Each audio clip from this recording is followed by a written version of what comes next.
I am absolutely obsessed with having a simple life. Having spent probably about 2 decades worth in complexity, I have tried to come up with rules, more or less, of like what would I actually be able to follow to keep life simple, filters, to get the good stuff extracted and leave the bad stuff behind. And complexity is just, by nature, it's just a bunch of bad stuff because it leads to confusion, it leads to noisiness, it leads to all these things that you are experiencing all the time. I use the phrase, especially for like founders and entrepreneurs and executives and stuff, of having decision debt. There are hundreds of decisions you are probably making every day or could make every day. The problem is that if those decisions are completely like reactionary, there's no filter to put them through, then it absolutely overwhelms you. So what I want to do in this video, and I'll keep it really quick, is just to share my own filters. I have about 4 filters that I use to just keep my life incredibly fucking simple. They are not complex, which is the beauty of filters in general, and I would love to share them with you. If you don't know who I am,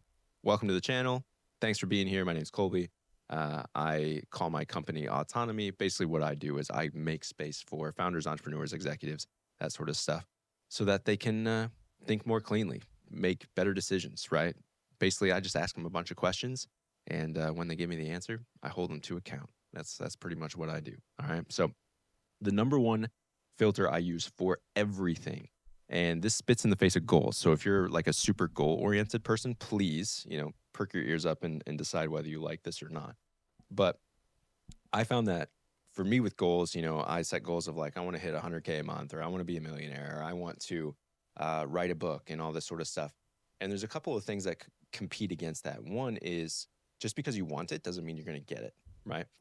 And another thing with a goal too is, if you want it badly enough and you obsess over it without actually asking why you want it, you are very likely to do things that go against your ethos, against your values. You're going to make questionable decisions that when you look back on and be like, man, I kind of, in the extreme version, be like, I sold my soul or did something unethical. And in the minor version of being like, I just kind of wasted my time doing something I didn't actually believe in, right? And there's an entrepreneur I spoke to a couple months back who was literally living this. And this is a very common one, that if you're trying to build a personal brand, which a lot of people recommend, and I think it's a great idea, is you got to post content online and you got to put yourself out there. And it's really easy to get into the influencer kind of spectrum really quick. But this guy was so freaking talented at growing an audience, got to tens of thousands of followers, but he was doing it in all the ways that he didn't actually believe in, right? Like, he was kind of trying to game the algorithm a little bit. He was really good at getting likes, shares, and follows and all that sort of stuff. But then he launched a product about a month ago, and it was total crickets, right? And this is somebody who has an audience like 8 times, 10 times the size of mine, more than that. And we make about the same amount of money, which is not the flex by any means. It's more of, I was able to get to where I'm at by simply just having a really tiny group of people who I choose to associate with, right? So what is the filter with this? The filter is what I call the North Star. Really simply, is every single thing you do can be based on direction instead of goals. Goals are a destination, right? And I've had this obsession lately when I talk to people, asking them like, what are your goals? Did you hit them? Did you not? And how did you feel about it? And if they didn't hit them, they were like, they felt less than, and like they sucked. And if they did hit it, they'd get to the end and they'd be like, is this it? Right? And so by basing our entire life on a destination, it's kind of futile, because you never know when you're going to die. You know you're going to die, but you don't know when, right? You don't know what you're going to have time to accomplish. You don't know if those accomplishments are going to mean something in the end. But that's why I really kind of just put goals to the side and say, those are going to be delightful byproducts of me just living out the direction I'm trying to step towards every day. And so the North Star, much like the real North Star in the sky, is you always know where it is, but you never know how close or how far away you are from it, right? And the irony with it is that when you base your life on direction, if you actually reach the North Star, if you touched it, it's a ball of gas. You're going to burn up and die, right? And so in so many ways, it is like leveraging irony to the best possible utility, which is saying, if I have a direction that I believe in, my North Star is to reach my potential by helping the most people reach theirs, right? And I'll talk about why it's a filter in a second. But I will never know if I reach my potential, right? Because it is beyond understanding. I don't know where my potential lies. I have no idea, right? Does my potential lie in helping millions of people? Does it lie in helping a few thousand? I have no idea. And so instead of stressing with the numbers, I just use it as a filter. For instance, later today, I'm going to hop on a plane and go to London to give a speech.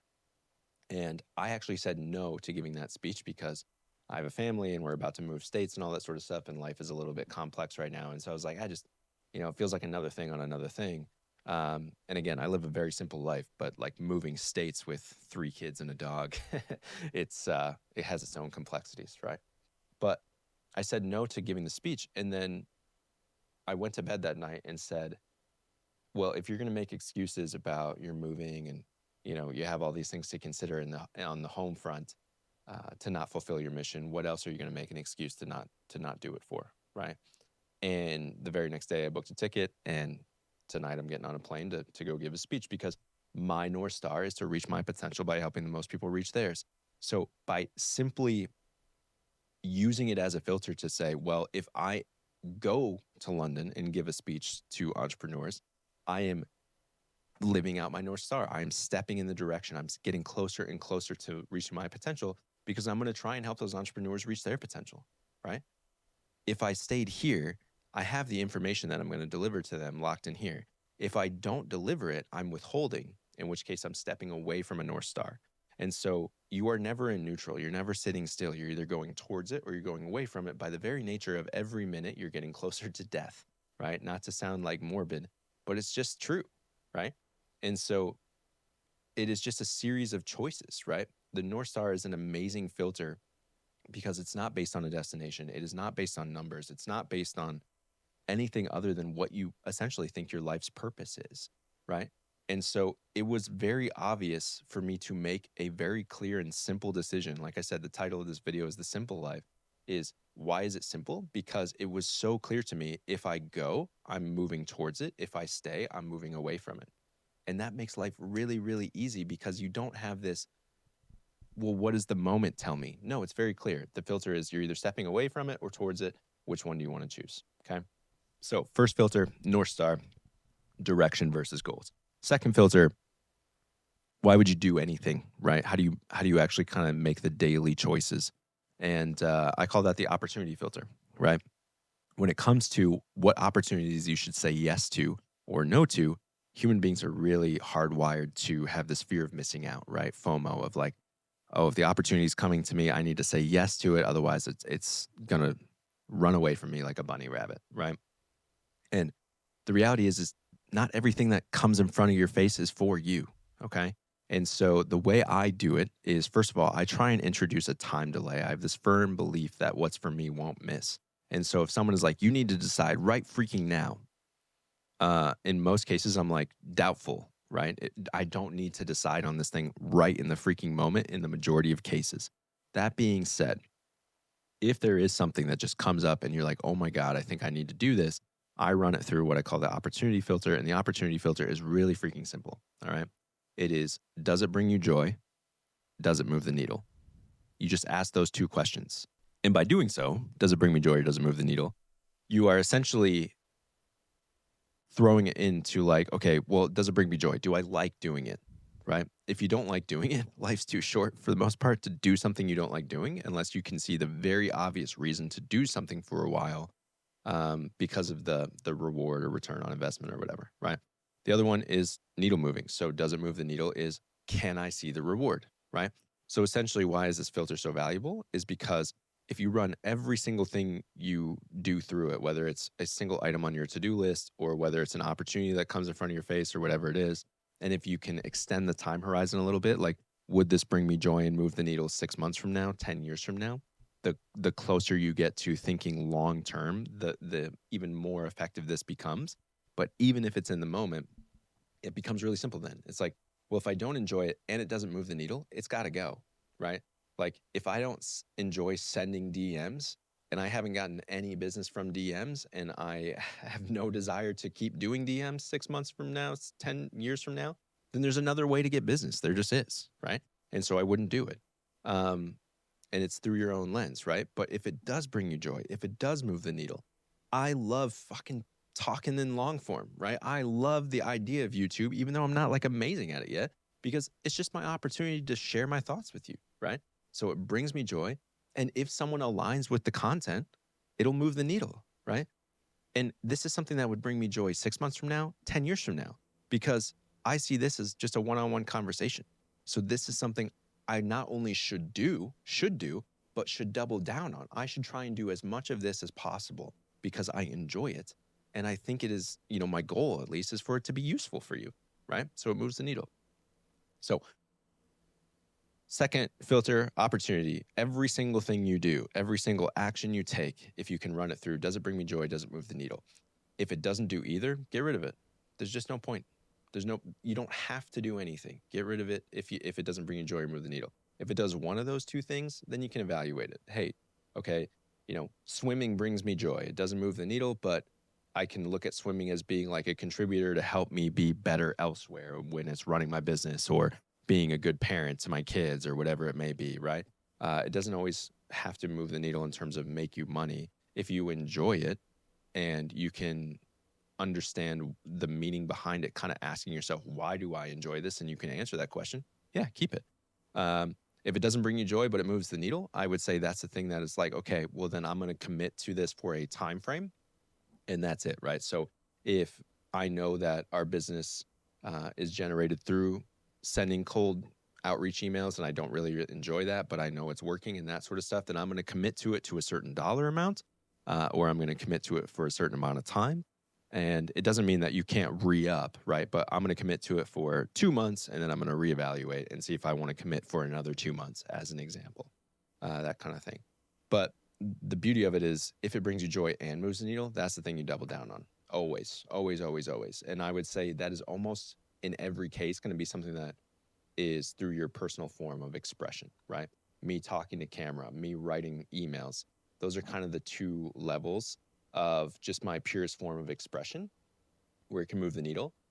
What I honestly think is the purest form of expression for me, the thing I would do for free but get paid to do, is serve clients. I just love one-on-one conversation. Freaking love it.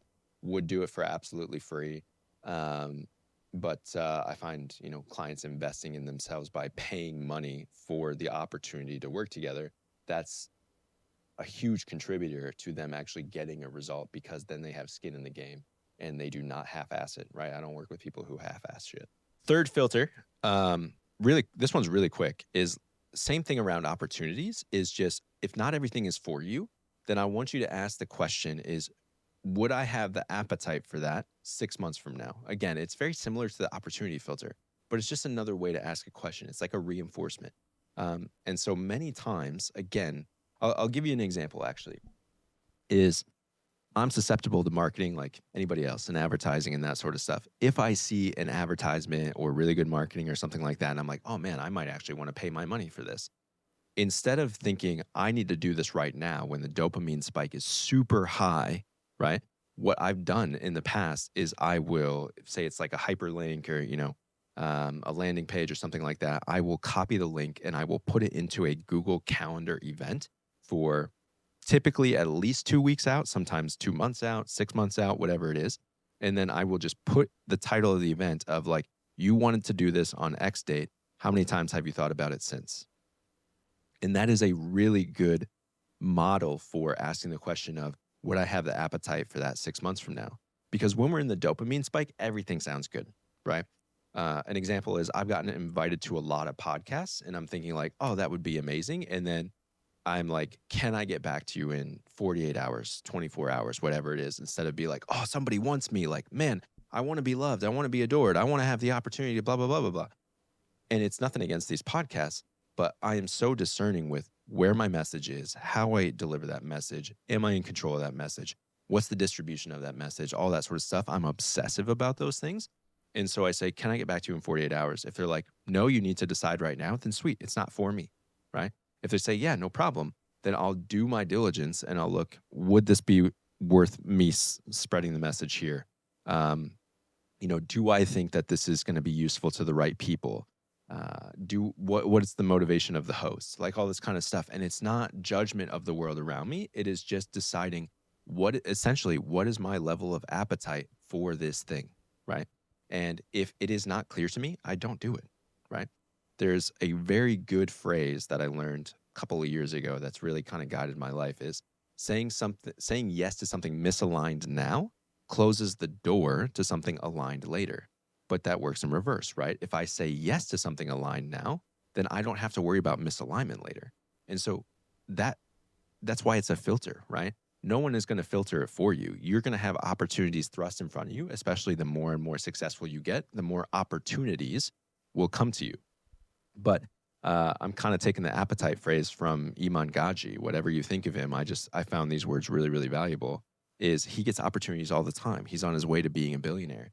And his default is saying, do I have the appetite for that? And he always extends the horizon to at least 6 months, if not a year or two. And if the answer is no, then he doesn't do it, right? So much about living a fulfilling life and a simple life is about discernment, what you can say yes and no to, right?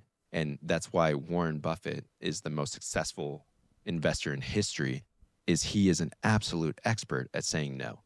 All right, so filter number 4, the final one, and this is my own. So if you are still with me, this is the most controversial of them, but I find that what really contributes to complexity and overwhelm and noise and anxiety and stress and dwelling, right? So if it's in the past, you're dwelling. If it's in the present, it's stress. And if it's thinking about the future, it's anxiety.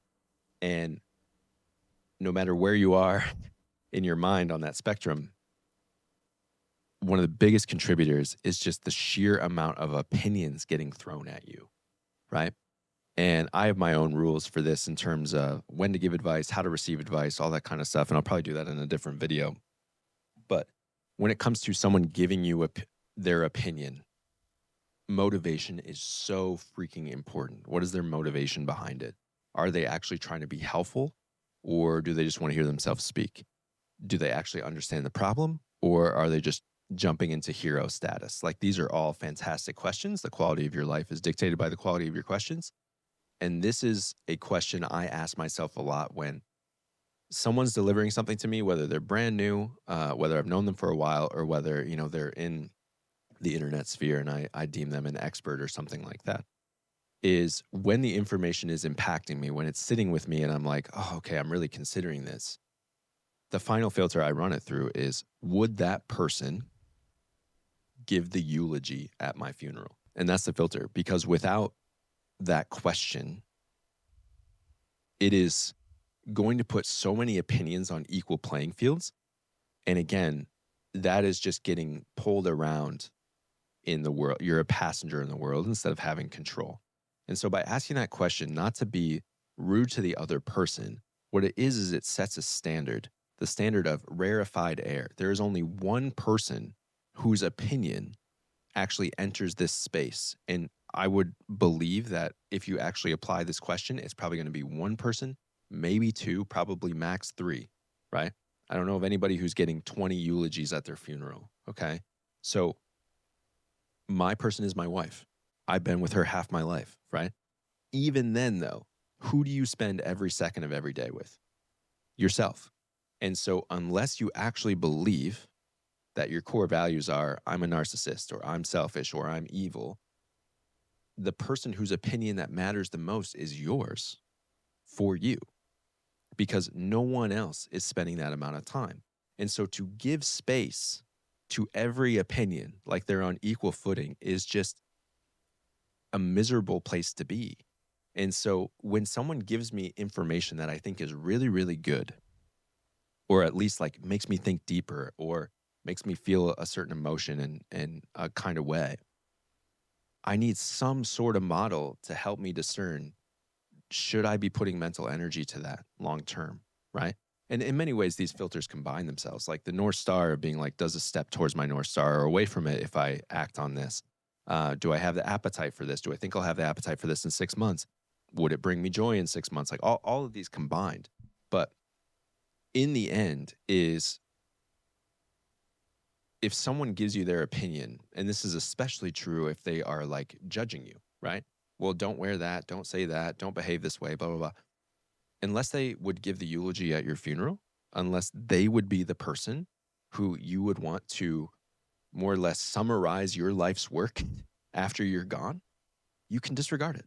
You can absolutely disregard it. And just that understanding of that person doesn't spend every second of every day with me. I do. It's not they're a bad person. Don't misread what I'm saying. It's not that their advice isn't good. It's that who's in control of the reaction? You. And if you don't have a filter, you don't have a question to ask, it's going to be hard for you to actually trust yourself that you're okay with that, right? And of course, it results in a lot of unknowns and scariness and uncertainty, but it at least brings security in that if I'm really unsure, if I'm really questioning, or if I'm reacting emotionally to something, I can ask this question. And if the answer is no, which in almost every case it will be, you can give yourself some mental space and say, you know what, it's okay if I disregard that because the only life I can live is my own. And if I wouldn't trust that person to summarize what I'm trying to do, then I got to trust myself the most, right? So I hope this video has helped you when it comes to living a simple life. I find so much of that is rooted in just the types of questions you're asking yourself, right? Tony Robbins said the quality of your life is dictated by the quality of your questions. A less useful question is, why isn't it working? Compared to, what do I want? A less useful question is to, why don't I have this? To, what's my purpose, right? So ask yourself, will I have the appetite for this in 6 months? What is my direction? Am I stepping towards it or away from it with this decision, right? Would it bring me joy? Would it move the needle? Would it do one or the other? Would it do both? Would it do neither? And would that person give the eulogy at my funeral? These are just a couple that have made my life incredibly simple, give me a ton of conviction in the decisions I make, and have allowed me to believe in where I'm headed and trust in myself. And I'll leave you with this quote. Kierkegaard said, "The most common form of despair is not knowing who you are." And I find if you can apply a few filters, you get a lot closer to understanding who you truly are and who you're meant to be. So I hope this video helps. Stick around if you want more of this sort of stuff. Thanks for watching, and we'll see you in the next one.